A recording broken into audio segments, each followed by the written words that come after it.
সব সম্ভবের বাংলাদেশে নারী নীতি নিয়ে রীতিমতো লঙ্কাকাণ্ড ঘটে যাচ্ছে।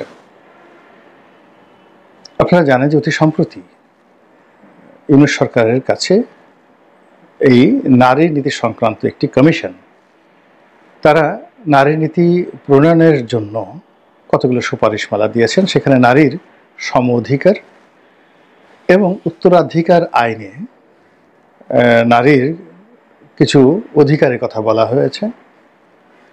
তার পাশাপাশি পরোক্ষভাবে এমন কিছু প্রস্তাবনা সেখানে দেয়া হয়েছে, যার ফলে কি হলো, বাংলাদেশের যে পুরুষতান্ত্রিক সমাজ তারা সবাই খেপে গেছে। বিশেষ করে আমাদের দেশে যে ইসলামপন্থী যারা লোকজন রয়েছেন, যারা নিজেদেরকে তৌহিদি জনতা ভাবতে পছন্দ করেন, তারা রীতিমতো ক্ষোভে বিক্ষোভে ফেটে পড়েছেন। কারণটা হলো এই যে নারী নীতি, আমাদের দেশে যারা নারীবাদী আন্দোলন করেন এবং কোনো কিছু হলেই তারা যাকে বলা হয় আধুনিকতার নামে, তারপর তারা প্রগতির নামে, ধর্মনিরপেক্ষতার নামে এই নারীরা যে জিনিসগুলো প্রচার করতে চান, যে কথাগুলো বলতে চান, তারা যে পোশাকগুলো পরতে চান, তারা যে রাস্তাঘাটে যে কর্মগুলো করতে চান, তারা প্রকাশ্যে সিগারেট খেতে চান, শর্টস পরে ঘুরতে চান ইউরোপ আমেরিকার মতো, তারা কেবলমাত্র ব্রা পরে ইউরোপ আমেরিকার মতো যাকে বলে সুইম কস্টিউম পরে তারা ঘুরতে চান। আমাদের দেশে অনেক নারী রয়েছে। তো এটাকে তারা বাংলাদেশে যারা অপর কনজারভেটিভ পরিবারের নারী রয়েছেন, তাদেরকে এই গ্রুপে আনার জন্য এই নারীবাদীরা যে বিভিন্ন সময় আন্দোলন করেছে, সংগ্রাম করেছে, এটার এই ডক্টর মোহাম্মদ ইউনূসের সময়টাতে এসে যারা কনজারভেটিভ সোসাইটি রয়েছে, নিজেদেরকে যারা তৌহিদি জনতা ভাবেন, তাদের একটা ধারণা হলো ডক্টর মোহাম্মদ ইউনূস পশ্চিমে ছিলেন, তার সঙ্গে এনজিওর যারা লোকজন রয়েছে তাদের খুবই সখ্যতা, এবং এনজিওরা বাংলাদেশটিকে পশ্চিমাদের একটা তাবেদার রাষ্ট্র বানিয়ে এদেশে সর্বনাশ ঘটানোর জন্য তারা চেষ্টা চালাচ্ছে। এতে করে আমাদের ইমান যাবে, একিন যাবে, মা বোনের ইজ্জত যাবে, সম্মান যাবে, মর্যাদা যাবে, এবং আমাদের নারীগুলো যাকে বলে রীতিমতো আর কি বলবো, পথবধূ হয়ে যাবে। এরকম আপনারা জানেন যে বহুদিন ধরে কমিউনিজমের বিরুদ্ধে আমাদের দেশের তৌহিদি জনতা তারা ওয়াজ মাহফিলে নানা রকম বক্তব্য দিয়ে আসছেন। তো এখানে দেলোয়ার হোসেন সাদী সাহেবের মতো জনপ্রিয় বক্তা তারাও এই নারীদের ব্যাপারে, কমিউনিস্টদের ব্যাপারে নানা রকম কথাবার্তা বলছেন। তো সেইগুলো জনপ্রিয় হতে হতে হতে হতে এখন আমাদের নারীদের একটা বিরাট অংশ তারা আসলে এখন অবরোধবাসিনী হওয়ার জন্য নিজেদেরকে প্রস্তুত করে ফেলেছে। আবার ঢাকা বিশ্ববিদ্যালয়ে গিয়ে দেখবেন যে আসলে এখানে খোলামেলা পোশাক, 70-এর দশকে যেভাবে নারীরা পোশাক পরতেন, এমনকি পাকিস্তান জামানাতে যখন এটা একটা ইসলামিক রাষ্ট্র বলে প্রচার করা হতো, তখন ঢাকা বিশ্ববিদ্যালয়ের মেয়েদের যে অ্যাভারেজ ড্রেস কোড ছিল, পোশাক ছিল, তাদের যে একটা স্বাভাবিক যে চালচলন ছিল, সেটাকে এখন আলটিমেটলি রিভার্স হয়ে গেছে। 1966-67 সনে রোকেয়া হলের কিছু দৃশ্য যদি আপনি দেখেন, কপালে লাল টিপ পরা, সাদা শাড়ি পরা, তারপরে শেষে সেই হাফাতা ব্লাউজ পরে যেভাবে তারা ওই সময়টাতে চলাফেরা করেছেন, এখন সেই ঢাকা বিশ্ববিদ্যালয়ে সেই জিনিসগুলো সম্ভব না। এর কারণ হলো অনেক ছাত্রছাত্রী তারা মনে করছেন যে এই যে তারা হিজাব অবস্থায় আছেন, এবং শুধু যেন হিজাব না, একে বলা হয় একেবারে পরিপূর্ণভাবে সুন্নতি হিজাব। তারা হাতে মোজা পরছেন, পায়ে মোজা পরছেন, পুরো মুখ ঢেকে ফেলছেন। তো এইভাবে তারা নিজেদেরকে অবরোধ করে তারা বিশ্ববিদ্যালয়ে আসছেন, এবং এটাকে তারা মনে করছেন যে তাদের একটা অধিকার। এবং তাদের এই যে বিশ্ববিদ্যালয় ক্যাম্পাসগুলোতে নারীদের যে অবস্থা, এটাকে শেখ হাসিনা একেবারেই পছন্দ করতেন না। তিনি মনে করতেন এটা একটা জামাতি চক্রান্ত, এরা এই মেয়েদেরকে বিভ্রান্ত করে ফেলছে। এবং ইনি একবার ঠাট্টা করে বলছিলেন যে এরাদেরকে দেখলে মনে হয় একটা জীবন্ত তাঁবু, লাইফ টেন্ট, জীবন্ত তাঁবু। তো যেহেতু শেখ হাসিনার ক্ষমতা ছিল, তখন এটার কেউ বিরোধিতা করতে পারেনি। এখন বাস্তবতা হলো যে পরিবারের সমাজে নারী বলেন পুরুষ বলেন, আমাদের এই সমাজে এখন পর্দা প্রথা, হিজাব প্রথা, এটা এখন সৌদি আরব, মক্কা, মদিনা, এমনকি যাকে বলা হয় ইরানের চাইতেও এটি এখন বেশি হয়ে গেছে। তো সেখানে ডক্টর মোহাম্মদ ইউনূস সরকারের যে নারী বিষয়ক যে কমিশন, সেই কমিশন যে নারী নীতি প্রণয়নের জন্য যে সুপারিশমালা দিয়েছে, সেই সুপারিশে যে সকল প্রস্তাবনা করা হয়েছে এগুলো সরাসরি শরিয়া আইনের মানে মুসলিম শরিয়া আইনের বিরোধিতা করে, একদম বিপরীত। তারপরে পৈতৃক সম্পত্তিতে তাদের যে সম অধিকার থেকে শুরু করে আরও যে সকল প্রস্তাবনা দেওয়া হয়েছে এবং যে সকল কথাবার্তা বলা হচ্ছে যে শরীর নারীর, তো কাজেই সেখানে সে শরীর সে যেভাবে ইচ্ছা সেভাবে ব্যবহার করবে। এখানে সেক্সুয়াল ভায়োলেন্স এবং বিবাহিত জীবনে তার অনুমতি ছাড়া যদি স্বামী তার সঙ্গে সেক্স করতে চায় বা জোরাজুরি করে, যৌন মিলন করতে চায়, তা সেক্ষেত্রে নারী তার স্বামীর বিরুদ্ধে এই সেক্সুয়াল হ্যারাসমেন্ট বা ধর্ষণের মামলা দিতে পারবে। এরকম কথাবার্তা ছড়িয়ে পড়েছে। ভিতর কি আছে বা না আছে আমি কিছু জানি না। এটা নিয়ে বাংলাদেশের প্রায় সকল মূল ধারার ইসলামী সংগঠনগুলো রাস্তায় ব্যাপক বিদ্রোহ করেছে, বিক্ষোভ করেছে।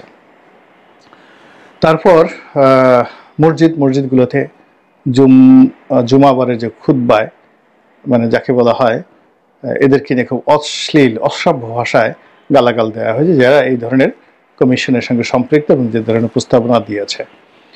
এবং ডক্টর মোহাম্মদ ইউনূসকেও যথেষ্টভাবে বিব্রত হচ্ছে। এর কারণ হলো তিনি এই কমিশনের রিপোর্টটা পাওয়ার পরে বলতে গেলে আনন্দে উদ্বেলিত হয়েছেন এবং অন্যান্য যে কোনো অনেকগুলো কমিশন তিনি করেছেন, যেমন সংস্কার কমিশন করেছেন, ঐক্যমত্য কমিশন করেছেন, সংবিধান কমিশন করে মানে প্রণয়ন কমিটি করেছেন। তো এই কমিটিগুলো রিপোর্ট জমা দিয়েছে, কিন্তু এই নারী কমিশনের যে রিপোর্ট, এই রিপোর্ট পাওয়ার পর তিনি যতটা আনন্দ প্রকাশ করেছেন, উচ্ছ্বাস প্রকাশ করেছেন, সেটা অন্য কোনোটাতে করেননি এবং এটা অতি দ্রুত বাস্তবায়ন করার জন্য তিনি নির্দেশনা দিয়েছেন। এবং এই কথা প্রচার হওয়ার পর তো হুজুরা মারাত্মক খেপে গিয়েছে। তো যাই হোক, এভাবেই চলছে। তো চলার পর এখন যেটা দেখা গেল, সেই নারীবাদী যে সংগঠনগুলো রয়েছে তারাও কম যান না, তারাও তো বিভিন্ন সময় লড়াই সংগ্রাম করে আসছেন, তারাও এখন রাস্তায় নেমেছেন এবং মানিক মিয়া এভিনিউতে সংসদ ভবনের মতো একটি গুরুত্বপূর্ণ এলাকাতে তারা সমাবেশ করেছেন। এবং আপনারা জানেন যে এখানে সরকারের গ্রিন সিগন্যাল না থাকলে সংসদ ভবন এলাকা কেপিআই জোন, ভীষণ গুরুত্বপূর্ণ কৌশলগত একটি এলাকা। সংসদ ভবন, ক্যান্টনমেন্ট এর এলাকা, বিশেষ করে ক্যান্টনমেন্টের যে অর্ডিন্যান্স এরিয়া, লগ এরিয়া, যেখানে অস্ত্রশস্ত্র থাকে, তারপর শেষে সেনাপ্রধানের বাসভবন, প্রধানমন্ত্রীর বাসভবন, বঙ্গভবন, এগুলোকে কেপিআই জোন বলা হয়। বাংলাদেশ ব্যাংকের যে ক্যাম্পাস, যেখানে এগুলোকে কেপিআই জোন বলা হয়, তদ্রূপ সবচেয়ে গুরুত্বপূর্ণ এলাকাগুলোর মধ্যে এই সংসদ ভবন, মানিক মিয়া এভিনিউ, এটা একটা কেপিআই জোন। তো এই জোনে তারা যে সমাবেশ করতে পেরেছে বা খুব অল্প সংখ্যক লোকজন নিয়ে তারা যে ব্যাপক আয়োজন করতে পেরেছে এবং যেভাবে সমস্ত মূলধারার মিডিয়াগুলো সেখানে হুমড়ি খেয়ে পড়েছে, এতে করে 3-4টি বিষয় আমাদের ধর্তব্যের মধ্যে এসেছে। প্রথমত হলো যে এই যারা এখানে আন্দোলনে এসেছেন তাদের এই আন্দোলনের পেছনে সরকার একটা মৌন সমর্থন আছে এবং সরকারকে যারা সমর্থন করেন এরকম বিভিন্ন গোষ্ঠীর আর্থিক অনুদান থেকে শুরু করে লজিস্টিক সাপোর্ট সেখানে রয়েছে। এবং আমাদের দেশের যে সুশীল সমাজ, তারপরে সুশীল সমাজের ধারক বাহক হিসেবে পরিচিত কয়েকটি পত্রিকা, তারা এই যে টোটাল নারীবাদী যে সংগঠনগুলো রয়েছে তাদের যে বিক্ষোভ, এই বিক্ষোভকে প্রমোট করেছে। এবং সেগুলো যে ভিডিও ফুটেজ আমরা দেখলাম, সেখানে মেয়েরা অদ্ভুত সব পোশাক পরেছেন, অদ্ভুত ভাষা ব্যবহার করেছেন এবং তাদের যে স্লোগানগুলো ছিল সে স্লোগান ছিল খুবই ঝাঁঝালো, তিতা এবং অনেকটা বিদ্রুপাত্মক। এবং বলতে গেলে আমাদের যে তৌহিদি জনতা তাদেরকে রীতিমতো উস্কে দেওয়ার মতো তারা মন্তব্য করেছেন। যেমন তারা বলছেন যে আমরা তো কিছু চাইনি, চাইতে আসলাম হিস্সা, হয়ে গেলাম বেশ্যা।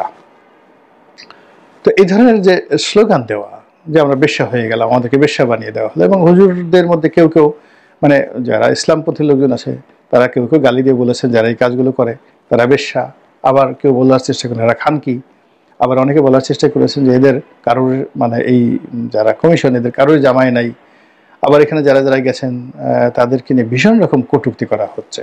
তো এইগুলোর একটা প্রতিবাদ। আপনি জানেন যে আমাদের একজন আলোচিত সমালোচিত নায়িকা আছে পরিমণি, তো তিনি একবার জেলখানাতে বোধহয় ঢুকেছিলেন বা কি করেছিলেন জানি না, তো ঢাকা কোর্ট থেকে বের হয়ে আসার পর তিনি হাতে একটা লেখা লিখেছিলেন ফাকমি। তো ফাকমি এই কথা নিয়ে তখন সারা বাংলাদেশে তোলপাড় হয়েছিল।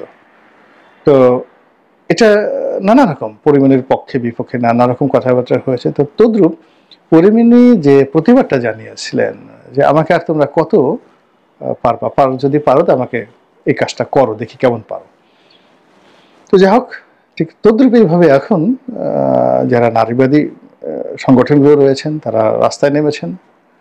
তারা ওই আগে যেভাবে ধরেন শেখ হাসিনার কটূক্তির ফলে সবাই নিজেদেরকে রাজাকার পরিচয় দিতেন, যে তুমি কে আমি কে, রাজাকার রাজাকার, বলছে কে, স্বৈরাচার।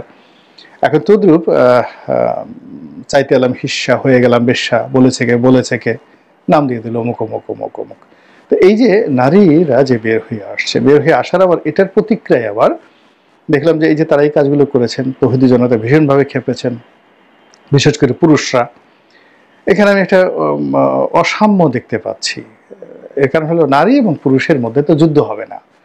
এখানে মেয়েদের যে অংশটি স্বাধীনতা চাচ্ছেন, পোশাকের স্বাধীনতা চাচ্ছেন, নিজের শরীরের স্বাধীনতা চাচ্ছেন, অবাধ যৌনতার স্বাধীনতা চাচ্ছেন, তার যার সঙ্গে ইচ্ছে তিনি যৌন কর্মে লিপ্ত হবেন, যেখানে চায় সেখানে, এই যে স্বাধীনতা চাচ্ছেন, তিনি যেভাবে যৌনকর্মীদের তারা এই মানে বলা হচ্ছে যে যৌনকর্মীদেরকে পেশা হিসেবে বা তাদেরকে শ্রমিক হিসেবে যাকে বলা হয় মর্যাদা দিতে হবে। তাহলে যদি শ্রমিক হিসেবে